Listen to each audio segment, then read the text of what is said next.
నితిన్ బాప్తిజం పొందుకోవడానికి సిద్ధపడ్డావు.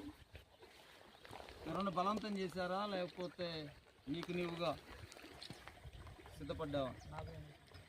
ఎవరు బలవంతం చేయలేదుగా, మంచిది. నితిన్, ప్రభు అయిన యేసుక్రీస్తు లోకరక్షకుడిగా మరియమ్మ గర్భాన ఈ లోకములో జన్మించి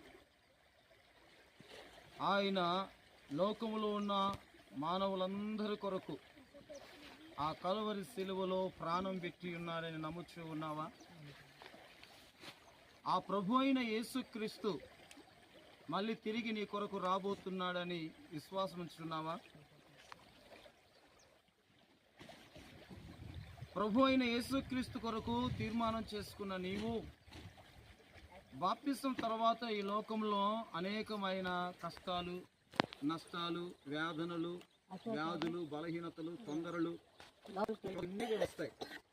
ఇవన్నీ వచ్చినప్పుడు దేవుని కొరకు అంతం వరకు నిలబడతావా? దేవుని కొరకు నీవిచ్చిన సాక్ష్యాన్ని బట్టి, దేవుడు నాకు ఇచ్చిన అధికారాన్ని బట్టి, తండ్రి కుమార పరిశుద్ధాత్మ నామములో నీకు బాప్తిసం ఇస్తున్నాము. మరణం వరకు నమ్మకముగా ఉండు. దేవుడు నీకు జీవ కిరీటము అనుగ్రహించునుగాక. ఆమేన్. ఆమేన్. సంకటములన్నీయు తీరిపోయే, సంహార దూతనన్ను దాడిపోయే, నా సంకటములన్నీయు తీరిపోయే.